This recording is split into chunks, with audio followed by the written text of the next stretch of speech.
Bonjour à toutes, bonjour à tous, bienvenue à ce nouveau Good Morning Market. Nous sommes le vendredi 19 mars 2021, c'est le troisième vendredi du mois, c'est le dernier mois du trimestre. C'est une séance particulière aujourd'hui, nous allons en parler, mais d'abord nous allons dresser le tableau général des marchés. Nous allons parler donc du contexte. Alors hier, les indices américains se sont repliés. On a quand même eu un record historique pour le Dow Jones. Le S&P 500 a perdu 1,48%. Le Dow Jones a perdu 0,46% et le Nasdaq a perdu 3,02% quand le Russell 2000 a cédé 2,94%. Alors vous l'aurez compris, on en parle très souvent. Il y a eu une envolée des rendements, une envolée qui pèse sur les valeurs à forte croissance, notamment les valeurs technologiques, ce qui a lourdement pénalisé le Nasdaq. Le fameux rendement du Trésor à 10 ans a atteint 1,75%. C'est une résistance, c'était un précédent support. Donc, on peut s'attendre à un léger repli aujourd'hui. Mais c'est tout de même son plus haut niveau en 14 mois. L'obligation à 30 ans a quant à elle atteint les 2,50%. Alors, nous avons tout de même le secteur bancaire et les valeurs cycliques qui ont porté le Dow Jones vers un nouveau record historique. Il s'en est retiré par la suite. Alors, visiblement, je vous rappelle qu'il y avait la réunion du FOMC. Jérôme Powell s'est exprimé mercredi soir, mais visiblement, Jérôme Powell n'est pas parvenu à apaiser les marchés concernant l'inflation galopante et les attentes d'inflation ont même atteint des sommets pluriannuels. Alors pour rappel, il y avait ces projections, ces prévisions économiques. On a eu une révision à la hausse des prévisions de croissance et d'inflation du FOMC. On a eu ces craintes concernant l'inflation qui ont été ravivées au Japon avec un rapport du Nikkei selon lequel la Banque du Japon avait l'intention d'élargir sa fourchette cible pour les rendements des obligations d'État japonaises de 40 à 50 points de base. Alors voilà le contexte général qui est dominé par ce sujet des taux obligataires, des rendements du Trésor américain. Il y a eu des bénéficiaires, vous l'avez compris, le Dow Jones qui a marqué un record historique. Il y a eu certaines valeurs qui ont été lourdement pénalisées, les valeurs à forte croissance, les valeurs technologiques, dont le Nasdaq.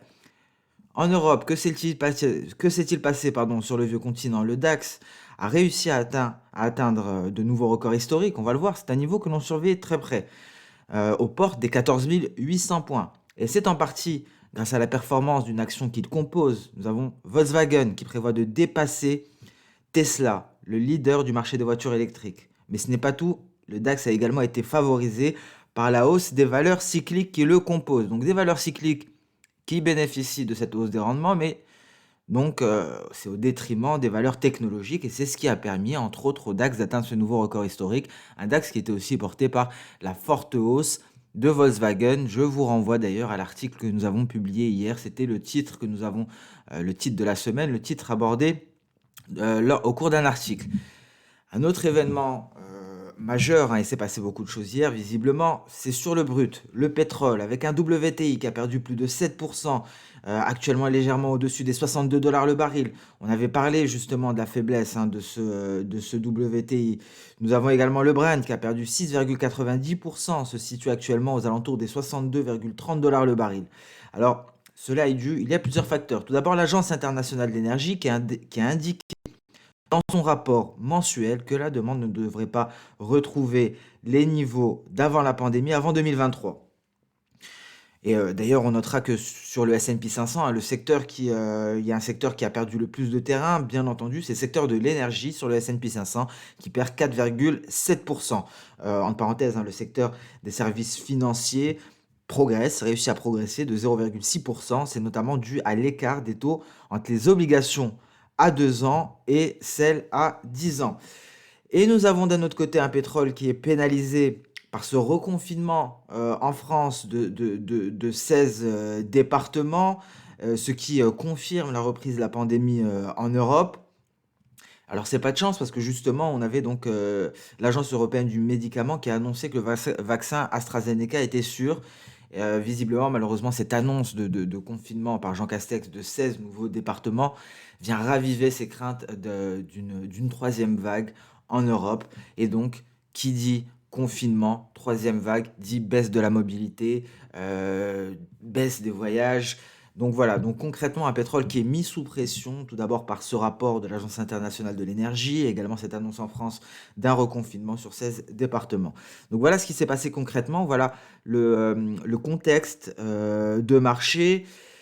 Nous allons parler à présent de cette séance particulière. Le calendrier économique ne nous offre pas grand-chose, à part les ventes au détail au Canada, mais c'est tout de même une séance qui pourrait être marquée par une forte volatilité. Alors pourquoi? Parce que tout simplement, c'est, la journée des 4 sorcières, Quadruple Witching Day. C'est une journée qui est connue pour être, très volatile, hein. C'est une séance qui est caractérisée par l'arrivée à expiration, simultanée d'options sur indice et actions, mais également de contrats à terme, donc de futurs sur indice et actions. C'est-à-dire que, les opérateurs débouclent leur position de manière simultanée, il y a de gros volumes et cela crée de la volatilité sur le marché. C'est la journée des 4 sorcières. C'est donc, le troisième vendredi du dernier mois du trimestre. Nous sommes en mars, c'est le dernier mois du trimestre. Nous sommes le troisième vendredi du mois. C'est la journée des 4 sorcières. Alors, il y a des journées des 3 sorcières. Normalement, c'est chaque troisième vendredi du mois. À ce moment-là, seules les options et futurs sur indice arrivent à expiration. Et à la fin du trimestre, le troisième vendredi du dernier mois du trimestre, on ajoute à cela les options et futures sur action. Donc, journée des 4 sorcières, il pourrait y avoir une certaine volatilité. Prudence. Prudence aujourd'hui, c'est un vendredi particulier, donc je tenais donc à en profiter pour vous expliquer cela. Nous avons bien détaillé le contexte de marché. On peut s'intéresser à présent à la vision technique. On commence par les indices. C'est magnifique, tout simplement magnifique. Donc, je pense qu'on a très bien quadrillé le DAX avec tous les outils que nous avons à disposition. Souvenez-vous, tout d'abord cette projection d'Osoda qui a été atteinte. On a marqué une pause et ensuite impulsion haussière grâce à la hausse des valeurs cycliques, grâce à la forte hausse de Volkswagen. Quel est le niveau qui est atteint? Très précisément, l'un des outils que nous avons utilisé, le retracement externe de Fibonacci à 161,8%.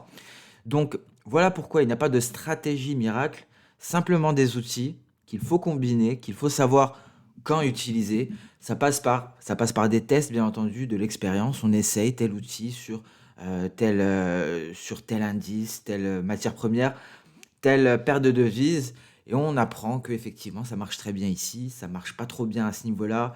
Dans une telle configuration de marché, ça marche beaucoup mieux. On avait dit que les retracements externes de Fibonacci fonctionnaient très bien lorsqu'on était sur des records, ça nous permet d'avoir des cibles. Lorsque l'on navigue à vue, on n'a pas de précédent support ou résistance, donc on ne connaît pas les prochains niveaux qui pourraient être décisifs. Et le retracement externe a fait le job pour nous. Mais avant cela, on avait réussi à quadriller la hausse avec déjà donc des projections d'Osoda. Donc c'était parfait. On est à 14 700 points à l'heure actuelle. Alors, cette mèche supérieure, on en a parlé d'ailleurs hier, hein, les mèches, ce que ça signifie. Ici, il y a des vendeurs à ce niveau-là. On n'est pas, on n'est pas parvenu à se hisser au-dessus. On n'a pas réussi à clôturer légèrement en dessous. Il y a des vendeurs qui sont apparus à ce niveau-là. Donc prudence. Prudence lors de la séance d'aujourd'hui, notamment concernant le DAX. On pourrait avoir éventuellement un retour vers la Tenkan. On pourrait même avoir des cours qui se rapprochent ici de la Kijun. Donc attention. Ici, nous sommes toujours dans ce même range qui est donc devant vous le DAX en données intraday, en données H4, un range qui est déterminé. Nous avons une borne inférieure qui correspond à cette projection V de cette vague qui nous a permis de sortir de cette période de range. Et nous avons donc tout en haut cette vague de long terme qui nous a permis de sortir de ce drapeau, de ce canal baissier. Donc c'est toujours le même range et on attend le franchissement d'un de ces deux niveaux. À très court terme, si on casse ce niveau, les 14 666, ce serait pour aller chercher la borne supérieure du précédent range, donc notre Kijun qui est en palier. Si on arrive à franchir à nouveau les 14 741, on repart vers le retracement externe à 161,8% que l'on retrouve en journalier. On pourrait même essayer de se hisser. Alors c'est incertain pour le moment, même si j'ai un petit sentiment baissier, personnellement, je pourrais complètement me tromper. C'est une séance qui pourrait s'annoncer volatile. On remarquera tout de même en données intraday la présence de ce nuage.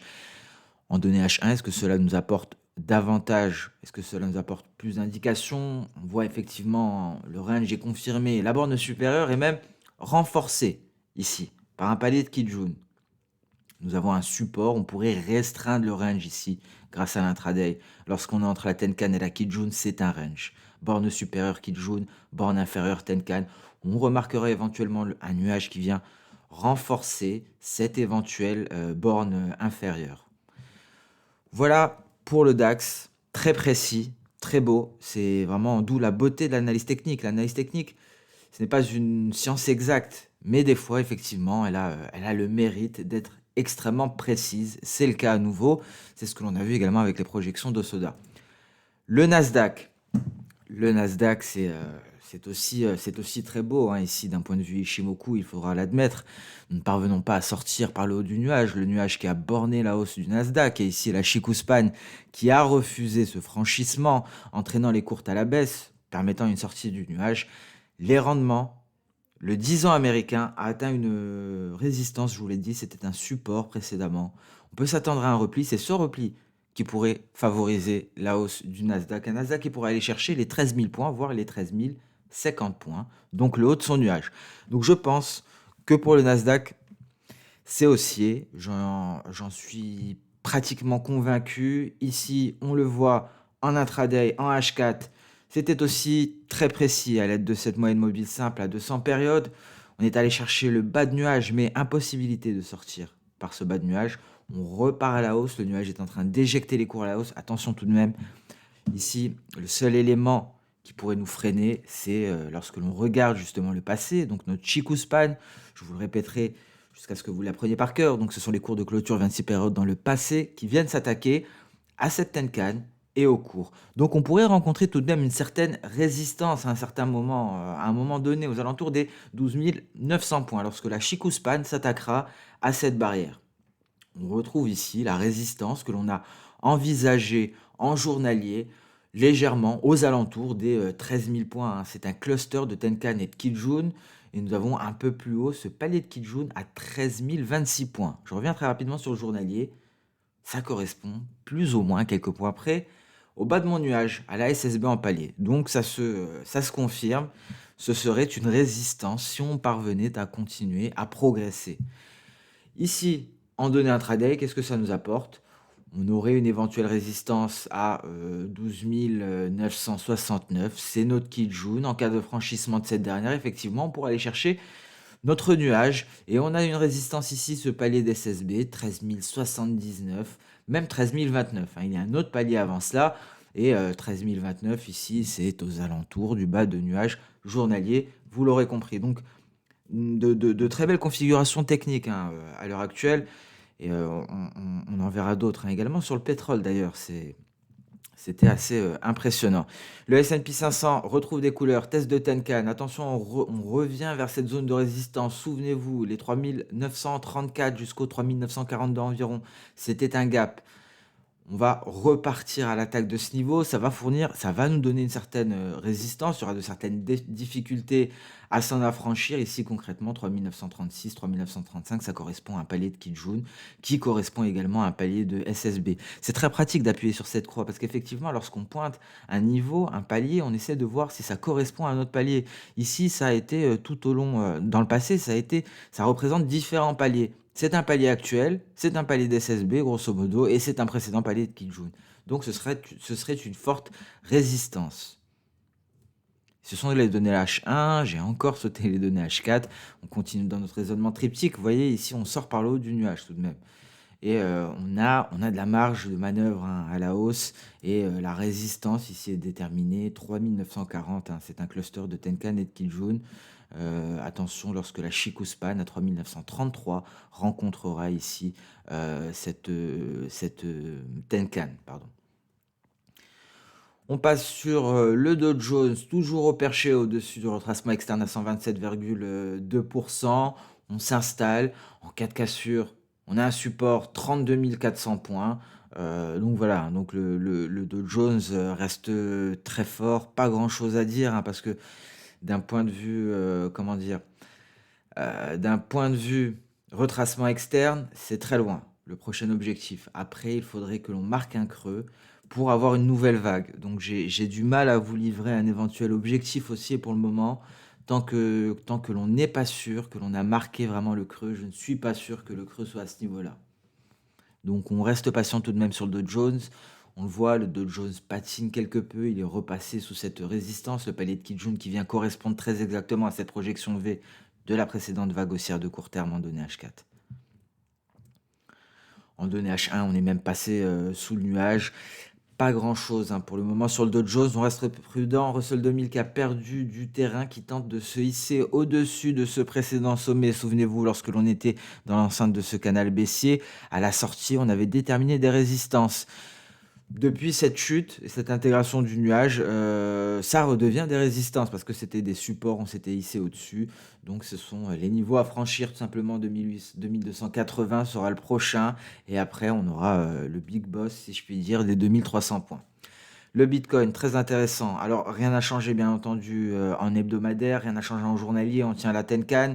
Alors je vous rappelle, très intéressant par contre en données H4. On a effectué un très beau retour ici sur les 57 300 points. Souvenez-vous, c'était le niveau de signal. On tient bon, on reste dans le nuage. Mais ça nous arrange, ce repli. Ça nous arrange, pourquoi? Parce que tout simplement, on a une projection d'Osoda à l'heure actuelle. Une projection d'Osoda que l'on pourrait même prendre à ce niveau-là. Et donc un objectif aux alentours des 65 000 $, 64 592.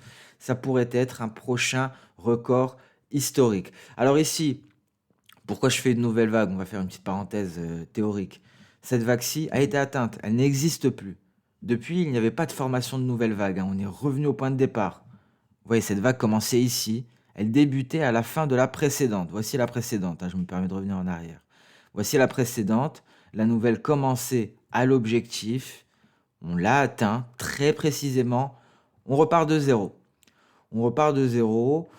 On a du mal, on longe le nuage, on réintègre. Alors j'estime pour ma part, et ça, après, ce n'est pas sûr, mais j'estime que la nouvelle vague débute ici, qu'elle débute ici, et donc c'est une projection E, parce qu'on se replie de plus de 50% de ce mouvement haussier, et donc peut-être un nouveau record historique à 64 592 $.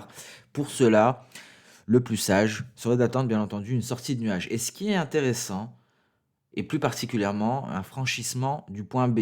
Ici, nous avons le point A, point B, point C, et on devrait aller chercher point D. Il faudrait qu'on passe au-dessus du point B à 59 275 $ environ. Et ça correspondrait à un signal Ishimoku validé, parce que ça correspondrait à une sortie par le haut du nuage, et on va au passé, et ça correspondrait justement à une Chikuspan qui se libère de son dernier obstacle. Vous voyez, à ce niveau, très précisément. Donc ça viendrait confirmer signal d'achat Ishimoku et confirmation de lancement de la nouvelle projection d'Osoda vers eux, vers les 64 592 $. Donc c'est intéressant, on n'y est pas encore, on est encore dans le nuage. Attention, on pourrait se replier sous 57 300 $, on pourrait se replier sous la Kijun, réintégrer le nuage. Donc voilà pour le Bitcoin. Pas grand chose sur l'Ether, on est dans le nuage. On sort de ce biseau ascendant, mais le nuage maintient les cours. Stellar non plus, dans le nuage. On laisse tomber de ce côté-là. On passe sur le marché des matières premières à présent. On commence par le gold. Alors un gold qui visiblement tient bon. Le gold tient bon, malgré la hausse des rendements, ça tient. Ça tient. Le range, on le devine à présent en journalier, et un range qui est en train de se resserrer considérablement ici. Déterminé tout simplement par une borne supérieure qui correspond à ma Kijun et une borne inférieure qui correspond à ma Tenkan. Ça va même rappeler un peu les bornes de Bollinger, cette manière dont évolue à l'heure actuelle la Kijun et la Tenkan. Donc un range qui se resserre, on aura très certainement prochainement, on sera fixé. J'ai l'impression qu'on va partir dans un sens ou dans l'autre, même si j'ai vous le savez, un biais baissier. Je pourrais me tromper bien entendu, mais j'ai quand même un biais baissier sur le gold. Je m'attendais à une baisse hier, pour être honnête. Je m'attendais à un retour aux alentours des 61,8%, sous les 1700 $ en tout cas, peut-être même les 1680. Ce n'est pas le cas. Le métal jaune tient bon, mais attention, on le voit en données journalières. Le nuage vient se replier considérablement. Il va au fur et à mesure des bougies, par exemple si on venait à consolider, il exercera une pression baissière et on partirait à la baisse. Si on part à la hausse, pour moi, il faut que ce soit aujourd'hui, au plus tard lundi. Sinon, après cela, on aura une grosse résistance à ce niveau-là et ça viendrait renforcer la pression baissière. On aura également on a le canal, la borne supérieure du canal baissier dans lequel évolue, le gold depuis un certain moment qui continue de se replier également. Donc je garde tout de même mon biais baissier sur le gold, même si ce dernier m'a étonné. Il a résisté, certes, on a eu une clôture en baisse, mais je m'attendais à un repli beaucoup plus prononcé. En données, H4, on tient quand même, on tient assez bon, hein. On a notre lagging span qui a refusé de traverser ici ces obstacles, ces bougies, ces chandeliers japonais plutôt, hein. C'est la bonne traduction de candlestick, c'est chandelier japonais et non bougie. Ici, attention, on pourrait valider le signal, d'achat. Donc c'est ce qui vient tout de même tempérer, mes vues haussières sur le métal jaune. Rappelez-vous la dernière fois que l'on a tenté de sortir du nuage par le haut, hein, c'était un échec. La lagging span s'est directement repliée, s'en est suivi le repli que nous avons connu. Voilà pour le gold, le silver également après la sortie de son nuage par le haut, hein. On a eu ici donc notre Chikou Span qui a refusé très précisément de sortir du nuage pour valider le signal. C'est un très beau filtre, hein, cette Chikou Span, elle nous a filtré ce signal qui était un faux signal et elle est repartie à l'attaque de ces obstacles, elle repart à la hausse. C'est quasiment neutre. Le pétrole. Alors ça, on en a parlé mercredi pendant la vidéo matières premières et fondamentaux. On avait justement envisagé ce scénario-là, d'un pullback en direction de la Tenkan et donc une Tenkan qui venait coïncider avec donc cette oblique baissière qui, je vous le rappelle, on va essayer de dézoomer, relie les différents sommets depuis très longtemps, depuis 2013. Donc son franchissement était, c'était un événement technique, hein, si je puis dire.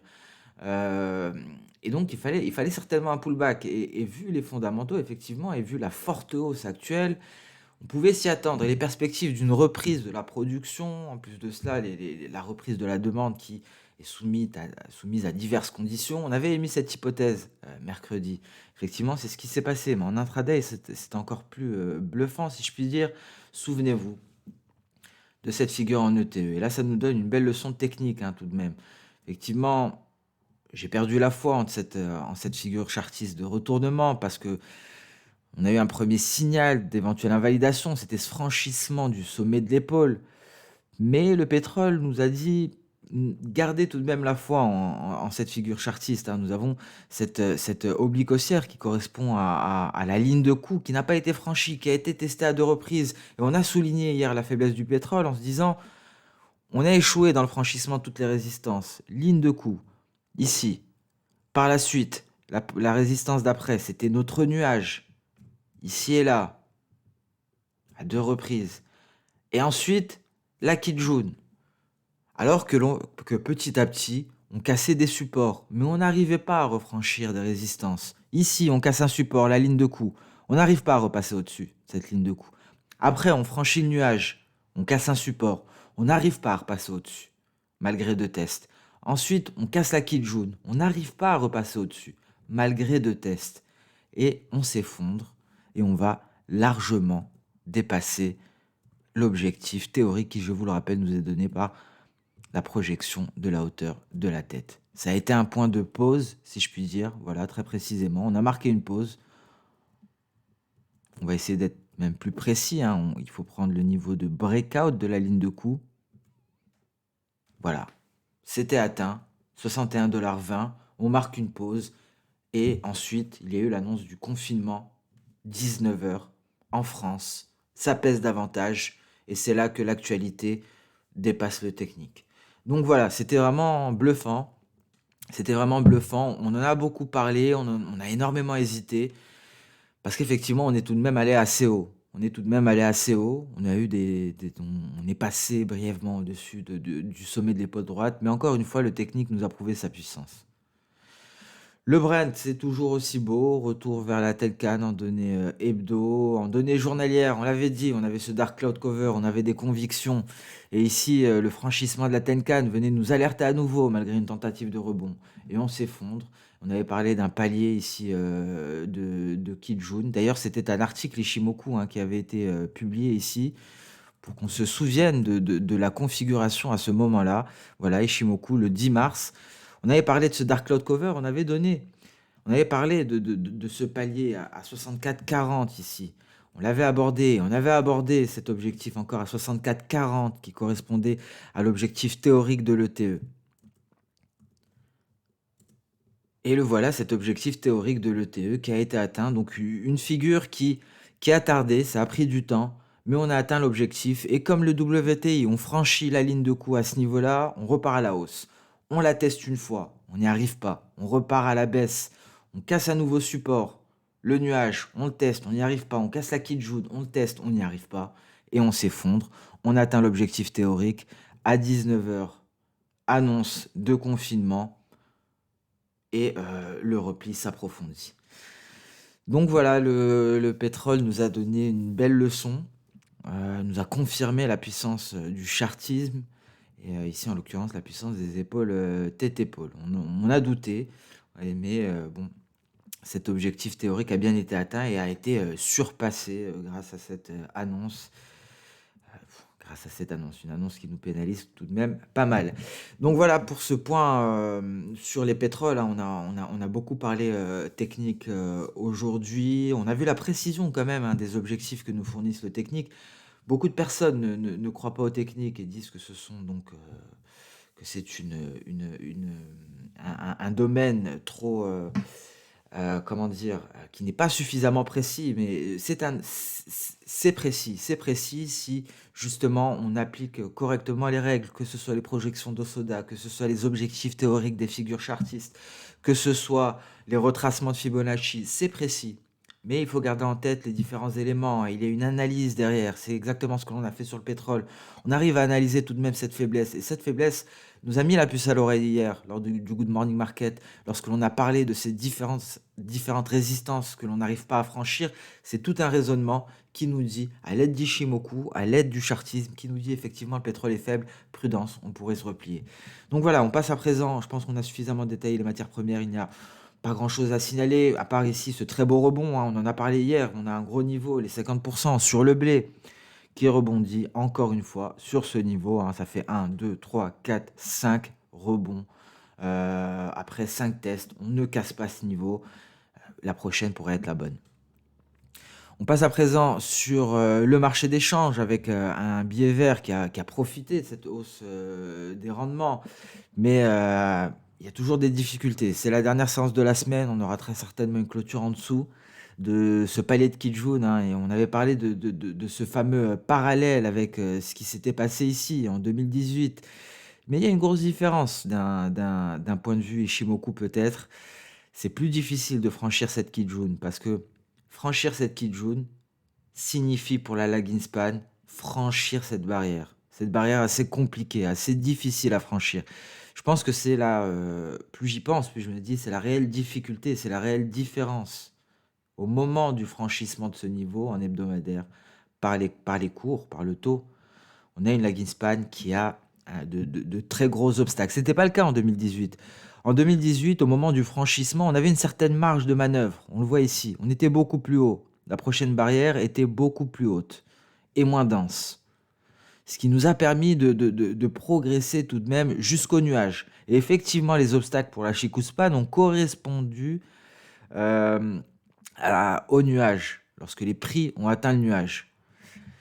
Donc, si je puis dire, les cours ont pris leur courage à deux mains en même temps que la Chikuspan et ont réussi cette intégration difficile, mais l'ont réussi. Et ici, c'est la réelle différence d'un point de vue technique, d'un point de vue Ishimoku, ce qui ne nous permet pas de franchir ici la Kijun. Et donc, prudence, hein, donc faudra attendre une clôture hebdomadaire au-dessus pour envisager une réelle hausse. Ici, le dollar américain, le dollar index, biais vert face à un panier de 6 devises majeures, n'arrive pas à valider ce signal haussier, hein.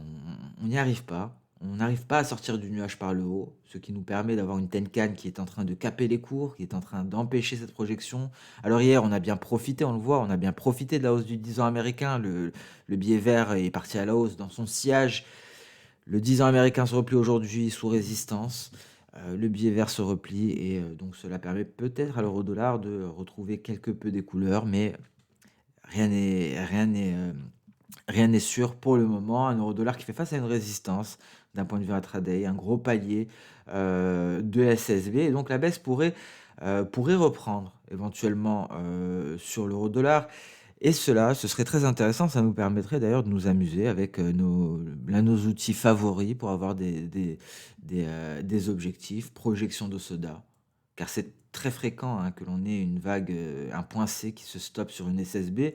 Donc c'est tout à fait possible et dans ce cas-là, ce serait un 18,65. Si on va plus haut, si on va à la Kijun, ce serait un objectif plus profond. Quoique la Kijun pourrait peut-être nous donner un objectif N. On va voir l'amplitude de la baisse, on le fait ensemble. 83,5 pips, 84. C'est-à-dire que si on a 42 pips de hausse, c'est une projection N presque. On pourrait même estimer que c'est une N. J'hésite entre V et N, hein, la différence n'est pas énorme. Mais concrètement, je pense qu'on irait plus vers un V, un 18, 570. Si on va jusqu'à la Kijun, ce n'est pas fait pour le moment, on est allé jusqu'à la SSB. Donc voilà, donc pas grand-chose à dire sur, l'AUDNZD qui fait face à une résistance en données H1, sa Kijun, il faut attendre un franchissement de cette dernière pour espérer repartir à la hausse. Le GBP/USD, d'un point de vue journalier, n'arrive toujours pas. Il est toujours dans son range, hein, on le voit, on le suit ce range. Il faut attendre le franchissement des 1,40, même légèrement plus haut, franchissement de ce palier de Kijun, GBP/CHF. Sous résistance également. On est vraiment sous des résistances, hein, sur le marché des changes, sur les paires, face au dollar, mais également ici face, au CHF. Même l'USD CHF est sous résistance. NZD-USD est sous résistance. Donc on est sous des résistances à peu près partout sur le marché des changes. L'Euronoc qui a réussi à progresser grâce à la décision de banque centrale. 4 CHF également qui semble être, sous une résistance qui était un précédent support. Voilà pour le marché des changes. On a quand même pas mal détaillé, d'éléments aujourd'hui. On a parlé de cette séance des 4 sorcières, hein, je vous le rappelle. C'est l'arrivée à expiration d'options et de contrats à terme sur indice et sur action. Donc concrètement, ça arrive tous les troisièmes vendredis du mois, du dernier mois du trimestre. Le mois de mars est le dernier mois du premier trimestre de l'année et donc séance des 4 sorcières. Des séances qui sont caractérisées par une hausse de la volatilité car les opérateurs débouclent leur position simultanément. Et c'est sur ce que l'on va mettre un terme à ce, Good Morning Market. Je vous souhaite une excellente séance de trading. Je m'excuse car je ne suis pas sûr d'être en mesure aujourd'hui de vous livrer une vidéo sur, le marché action. Je me rattraperai, c'est promis, la semaine prochaine. Donc excellente séance de trading, un très bon, week-end, à vous, hein, même si, je pense 16 départements sont confinés. On nous lâche tout de même du lest, hein. On a un couvre-feu jusqu'à 19 h. On est moins infantilisé, pas besoin donc d'avoir ces attestations avec 1 heure, hein. On peut sortir autant qu'on veut concrètement. Donc profitons-en. C'est triste pour les commerçants, un coup dur. Alors un coup dur si dans nos auditeurs, il y a des commerçants qui sont impactés, je vous souhaite vraiment bon courage et j'espère que nous allons en sortir, très bientôt et que nous allons en sortir plus fort. Sur ce, je vous souhaite un excellent week-end et je vous donne, rendez-vous dès lundi pour attaquer ensemble cette nouvelle semaine. Au revoir.